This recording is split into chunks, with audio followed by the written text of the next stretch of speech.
del Partido Comunista para rogarles que si querían mantener la memoria y el legado de Vladimir Ilich, por favor, no le hiciesen monumentos, sino que desarrollasen su pensamiento político y su pasión por la revolución. Aquello no fue escuchado, completamente. Pero yo quiero traer aquí ese recuerdo que dijo Kukuskaya, porque creo que el mundo obrero ha tenido una oportunidad. Hacer la conmemoración del centenario de la Revolución de octubre en estos momentos. Yo creo que todo análisis, todo debate que no conduzca a la acción inmediata es simplemente un ejercicio académico. Creo, por tanto, que sesudos estudios que deben hacerse, si no tienen el correlato en la acción inmediata política, pues quedan para los anaqueles de las librerías y los lugares de estudio. ¿Qué quiero decir? Que para mí, cuando Kukuskaya decía aquello, se estaba refiriendo a algo que el genio de Lenin dejó para siempre, y que yo he intentado traducir de la siguiente manera.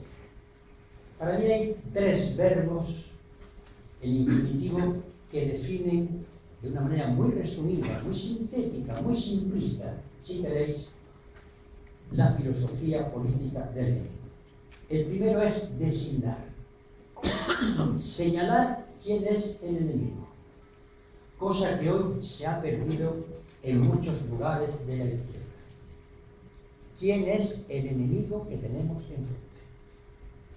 Y una vez que se señala, que se designa, viene la segunda parte, se describe, se analiza, se va mostrando qué partes tiene, qué componentes, a fin de que la gente lo vaya reconociendo y vaya asumiendo que realmente ese es el enemigo. Y el tercer verbo es definir. Definir, que significa resolver, construir la alternativa. Para mí, el genio de Lenin tiene esto en el máximo grado. Es decir, designa, describe y define. Y digo esto porque en estos momentos, por lo menos para mí, si Lenin tuviese que señalar cuál es el enemigo, dirían globalización. Y voy a explicar por qué. Y lo voy a explicar de una manera muy reducida, porque esto que nos trae aquí hoy exigiría varios seminarios que ojalá se puedan hacer a lo largo del partido serenamente para toda la militancia. Así que voy a ser muy esquemático, porque no puedo abordar en profundidad, pero creo que voy a intentar dar una imagen. Esto se llama la técnica del estarcido. De la misma manera que cuando hacemos agujeros en un papel, echamos polvo, levantamos el papel, queda allí una imagen. Lo voy a hacer así. Entonces, ¿por qué la globalización para mí es el enemigo que hoy hubiese designado, definido y después puesta la práctica para enfrentarse a él? Sobre todo en un aspecto que también está olvidado, el aspecto ideológico. Recalco, y creo que en Lenin eso estaba clarísimo, que la lucha es económica, de acuerdo, pero para mí la lucha es fundamentalmente ideológica, lucha de idea contra idea. Sin eso estamos perdidos, como voy a intentar demostrar a continuación con la cuestión de la globalización. ¿A qué llamo globalización? Todo el mundo pues, nos dice que es ni más ni menos la multiplicación del comercio, el que el mundo se está transformando en una aldea global, que las mercancías van de un lugar a otro, en los capitales, es cierto. Pero leyendo un brevísimo texto, voy a dar simplemente unos datos. En 1870 el comercio representaba el 9% del Producto Interior Bruto del mundo. El 15% en los años 70 y actualmente está en el 45%. Efectivamente, la economía se ha internacionalizado. A esto le llamamos mundialización, hipermundialización. Hubo un debate en el partido sobre si le llamábamos globalización o mundialización. Yo creo que eso es un debate propio de la Universidad de Salamanca sobre cuántos alfileres caben en la punta de un alfiler. Perdón, cuántos ángeles caben en la punta de un alfiler. Ese debate se dio en la Universidad de Salamanca en el siglo XVI. Creo que la globalización es mundialización, pero hay algo más. Vamos a intentar desentrañarlo. Y para ello voy a leer una serie de textos que son como el estarcido, los puntos que nos van a llamar la atención y nos van a ir conduciendo a la definición. Estos textos son los siguientes. Thatcher, Margaret Thatcher, dijo su famosa tina: no hay alternativa. Le dijo a los mineros ingleses, le dijo a los obreros ingleses: no tenéis alternativa. Cuidado, que esto es grave, porque hasta hace relativamente poco tiempo los comunistas y la izquierda comunista, éramos Satán, el demonio, los malignos. Ahora somos tontos. Esto significa que el enemigo nos ha perdido el respeto, se ha crecido, porque considera que su filosofía ha ido avanzando en nuestras propias vidas. Cuando Margaret Thatcher dice no hay alternativa, él dice, bueno, ¿cuál es lo que ustedes traen al mundo? ¿Cuáles son sus valores, su práctica? Pero Thatcher, que creo que es un personaje importante dentro del mundo del conservadurismo y del neoliberalismo, dice algo más. No existe la sociedad, solamente hay hombres y mujeres y familias. Consecuentemente, solamente hay derechos individuales. Desaparecen los derechos sociales. Esto lo dijo la Thatcher, pero hoy cogemos un periódico, vemos una tertulia y estamos hablando de los derechos de las minorías y no se habla de los derechos colectivos, con lo cual nos creemos que hemos avanzado mucho en el terreno de la defensa de los derechos, obviando todos los derechos sociales. Un ejemplo: cuando la derecha y mucha gente de la supuesta izquierda plantea hablar de los derechos humanos, se quedan en el artículo 21. Los derechos de las minorías, los derechos de la igualdad, los sindicatos, los partidos políticos, la seguridad jurídica, pero a partir del 21 viene el derecho al trabajo, el derecho a la salud, el derecho a que haya vacaciones periódicas pagadas, a que las mujeres cobren lo mismo que el hombre cuando hacen el mismo trabajo. Se obvian, porque son derechos sociales. ¿Veis la perspicacia de Thatcher? Al decir Thatcher que solamente hay personas y familias y que no hay sociedad, que no existe, va buscando el camino de meternos la idea de que lo importante son los derechos individuales y no los derechos colectivos. Pero Thatcher, que no era tonta, dice más: la economía es el método objetivo para cambiar el corazón y el alma. El corazón y el alma, los valores y las visiones alternativas. No. La economía sirve para cambiar todo nuestro pensamiento, para cambiar nuestros valores. Pero hay más textos. Hace 4 años yo tuve un debate en la Fundación Canal en Madrid con el que entonces era el consejero de Economía de la Comunidad Autónoma de Madrid, el señor Percival Manglano, un prohombre del Partido Popular. Y en un momento de debate me dice: señora Anguita, desengáñese usted. La democracia, llevada a sus últimas consecuencias, lleva inexorablemente al populismo y a la demagogia, y por tanto necesita ser corregida. Le pregunté: bueno, dígame usted cómo se corrige esos supuestos excesos de la democracia. Fíjese usted, que la democracia conlleva el populismo y la demagogia. ¿Qué es el Parlamento? ¿La ley? ¿Los trabajadores? No. El mercado. El mercado corrige a la democracia. Y había gente que hacía así. Estábamos entrando ya en lo que hoy tenemos. Es decir, empezaban a destilar unas ideas que hoy tienen cabida en una inmensa multitud de personas. Estoy hablando también de trabajadores. El dominio ideológico. Pero esto es poco, porque vamos a seguir escuchando otros ejemplos que van como el estarcido diseñando lo que yo después voy a intentar explicar.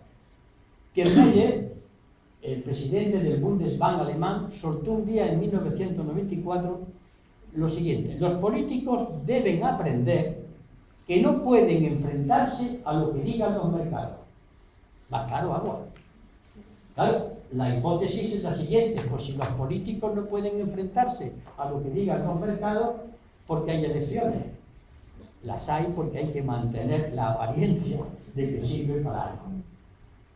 Esto es tremendo. que lo diga el presidente del Bundesbank alemán. Pero esto es pecata minuta. Vamos viendo algunas otras cosas.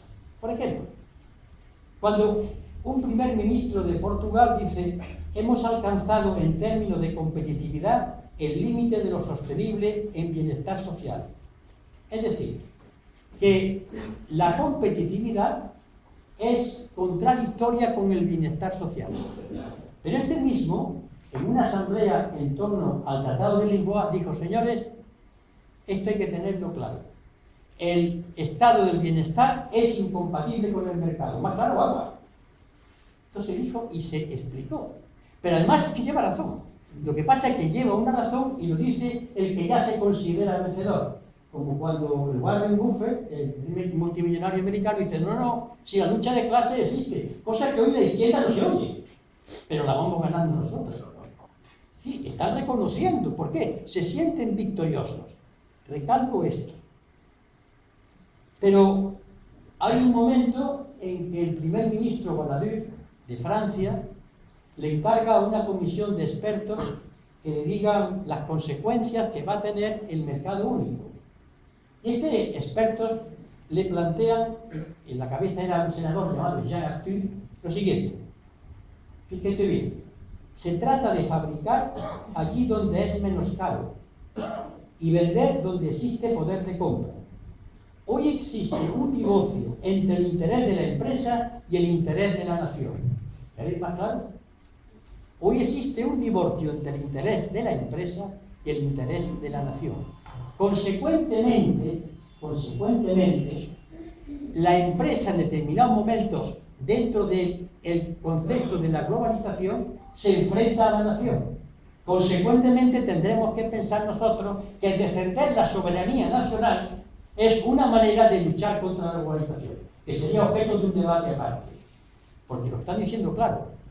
La empresa, los intereses de la empresa se enfrentan a los intereses de la nación. Informe presentado al primer ministro Balladur. Podríamos seguir poniendo algunos ejemplos más. Me vais a permitir que lo diga.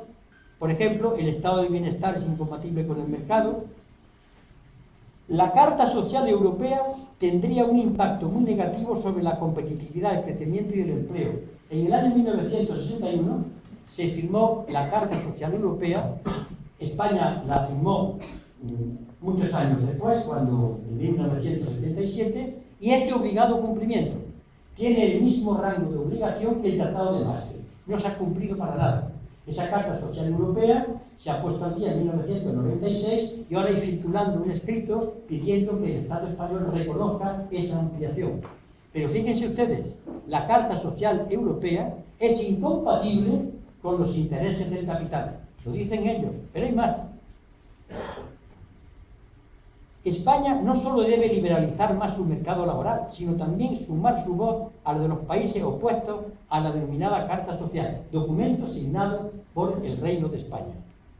La convergencia real requiere mercados mucho más flexibles, impuestos más bajos y sistemas de protección social público menos generosos. Ya, una de las barbaridades mayores, pero que ya la dicen con toda naturalidad.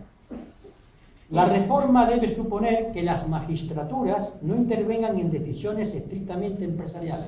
Significa que las magistraturas de trabajo no deban existir. ¿Por qué? Porque los conflictos los resuelven los empresarios y los trabajadores sin que intervenga la ley. Esto es todo un ataque al llamado Estado de Derecho. Pero seguimos.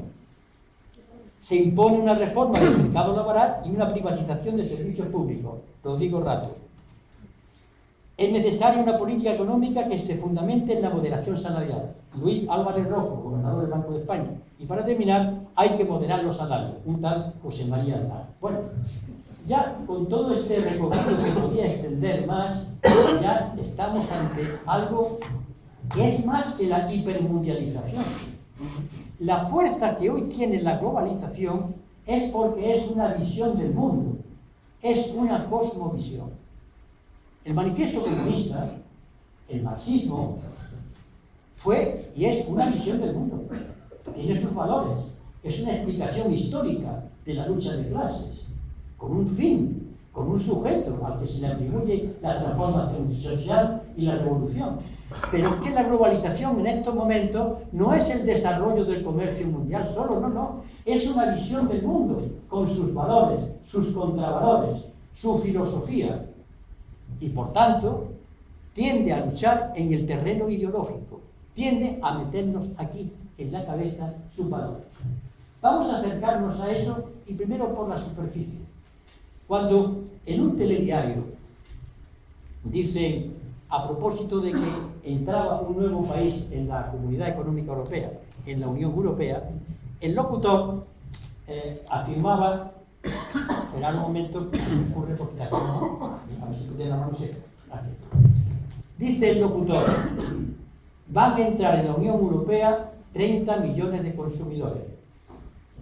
Fijaros bien, no 30 millones de personas, 30 millones de consumidores, y ya lo asumimos.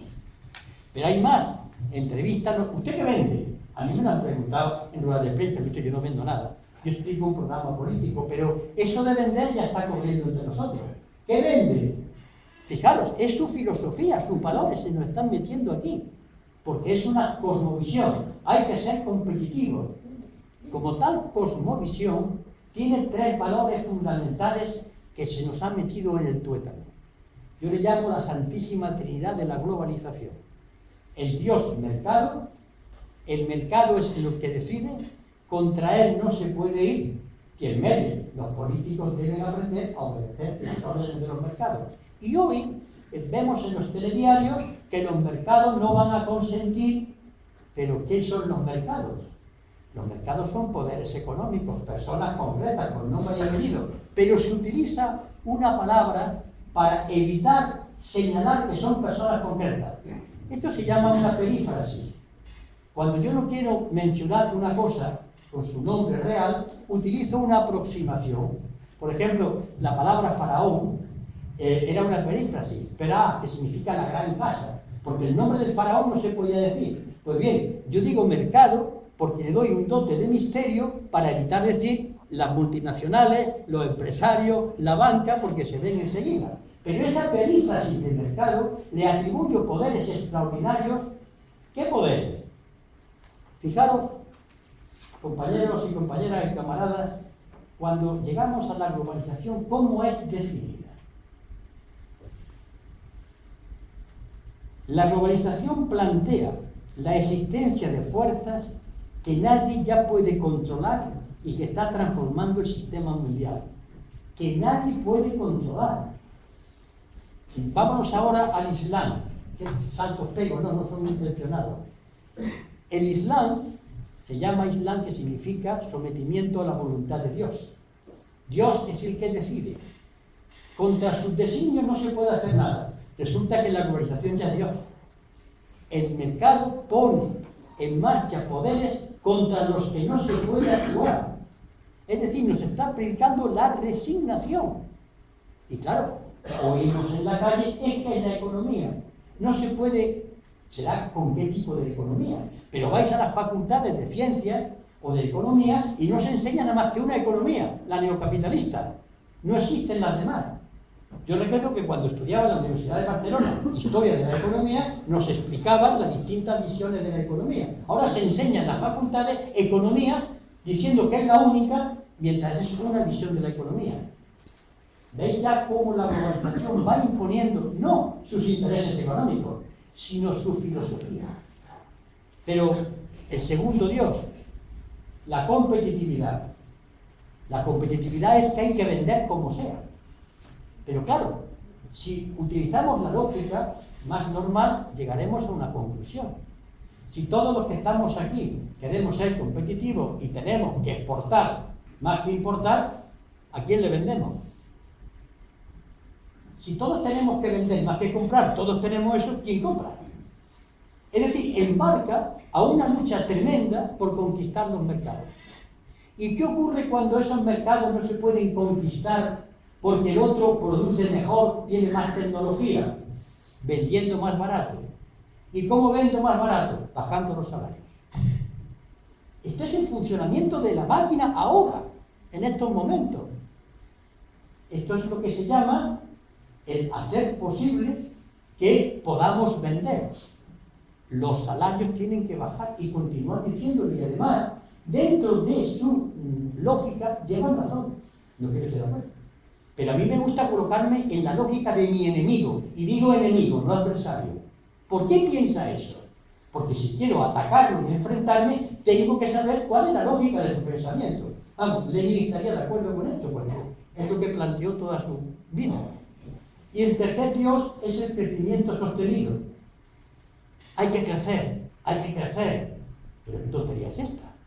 ¿Cómo que hay que crecer? Permanentemente. Pero la naturaleza no es finita.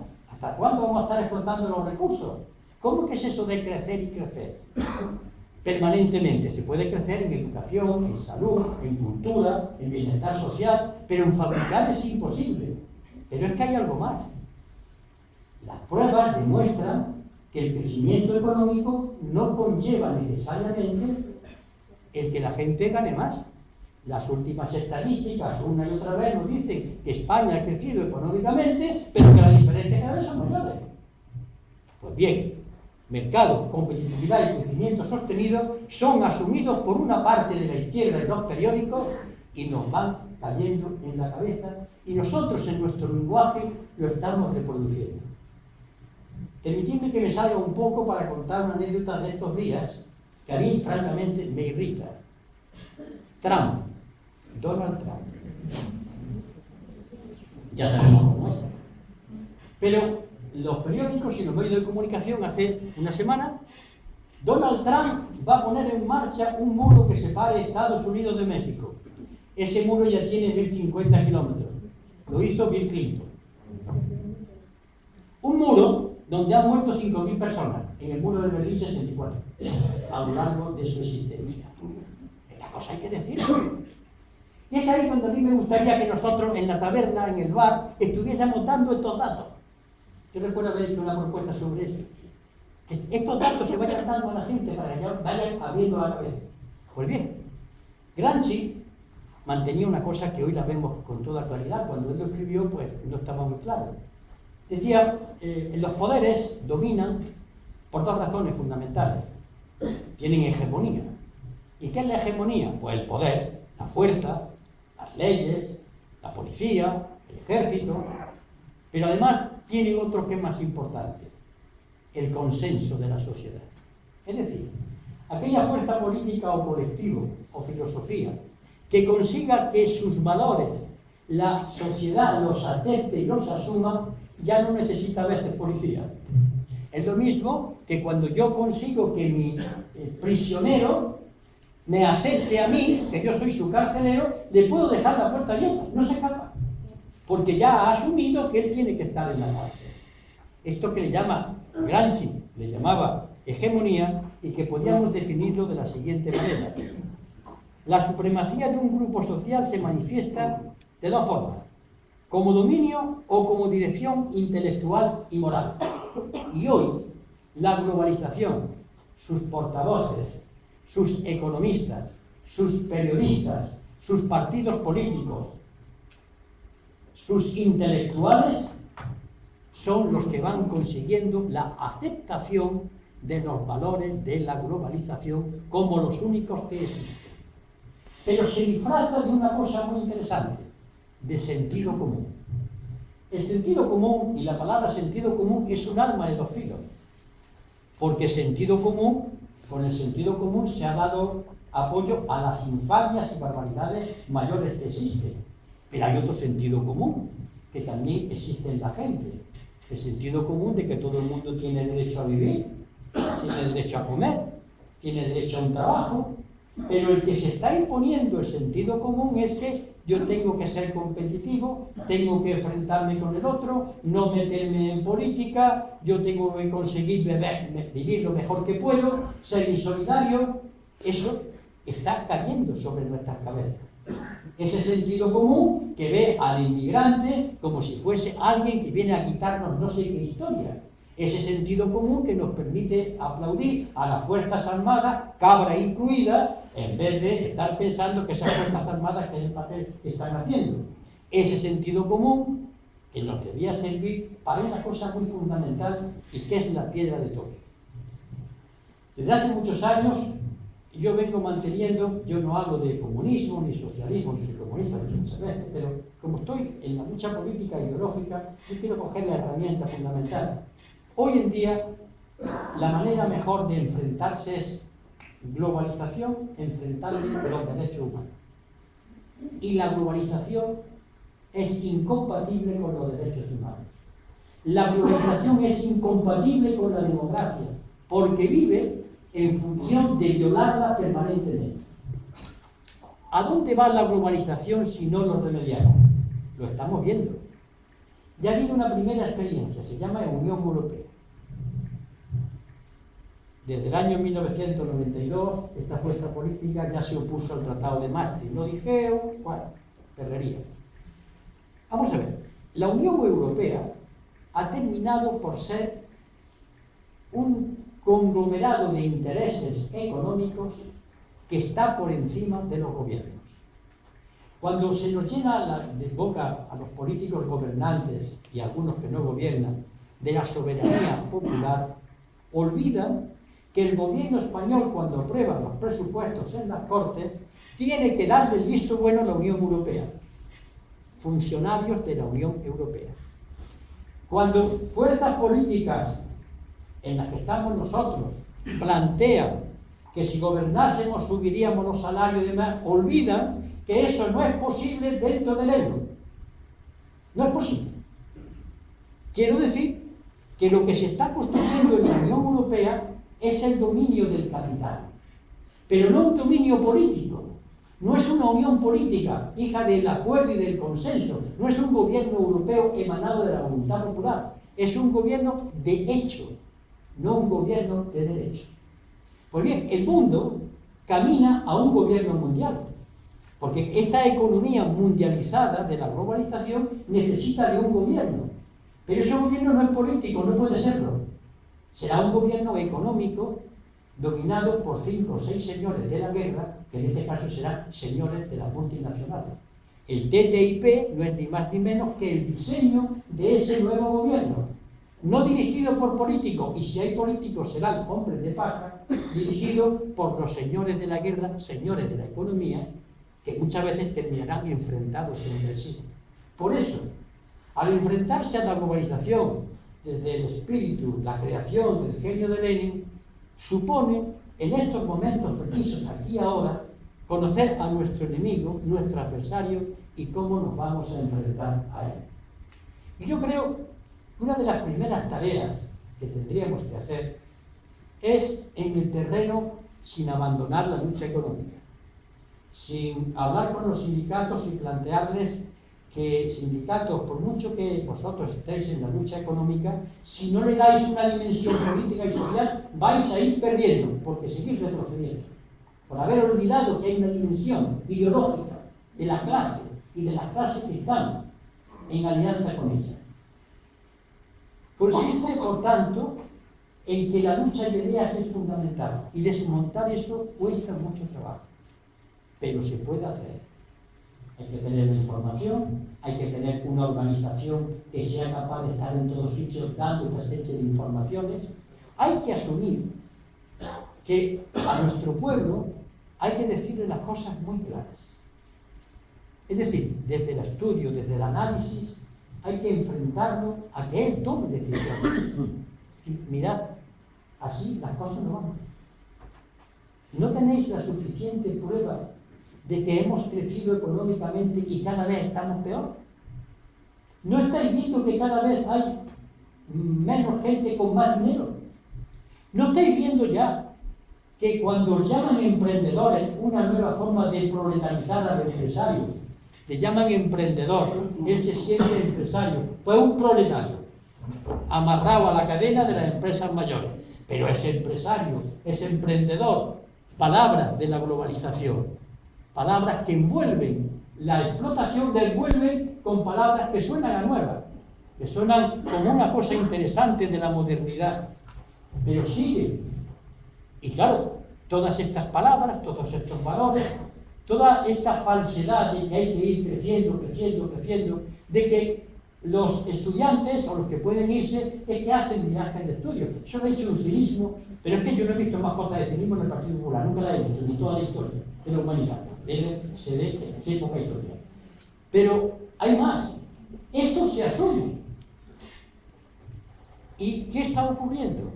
Que hay un retroceso. La gente se encierra.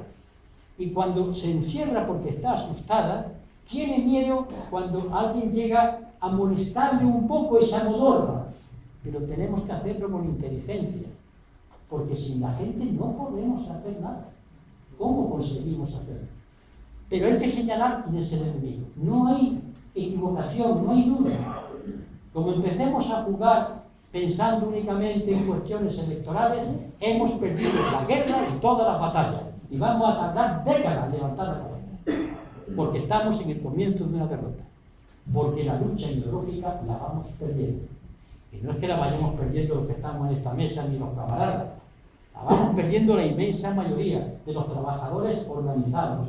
Cuando se asumen los valores, hay que decirle a la gente, con toda tranquilidad, con toda dulzura, que habrá que vivir de otra manera para que vivamos todos.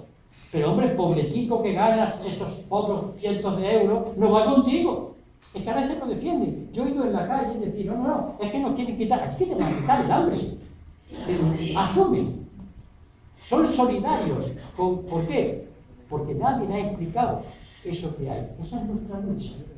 Si queremos ser fieles, creo yo, a lo que representó la Revolución del 17 y a Lenin, hay que asumir este combate y enfrentarse a la globalización desde el terreno de la información, del conocimiento, de la didáctica, de la organización y de tener muy claro que ese es el enemigo al que hay que enfrentarse. Pero además, con una guerra que no tiene tregua ni cuartel. En la guerra ideológica no hay pacto, nunca puede haberlo. Puede haber pacto en la tregua política, en la negociación, en la guerra de ideas jamás. O hay vencedores o vencidos. La historia nos muestra eso. Por tanto, termino este breve apunte que les hizo, eso merecería casi varios seminarios. Creo que hoy rememorar la revolución de 1917 y la figura de Lenin y de los otros dirigentes, cuidado, es asumir que tenemos un enemigo poderoso que domina y controla los medios de comunicación, que se ha metido en parte de nuestras cabezas, que se ha elegido en cosmovisión con unos valores y que con esta realidad que tenemos, ¿cómo nos enfrentamos a él? Con la decisión clarísima que él o nosotros. No hay términos medios. Gracias.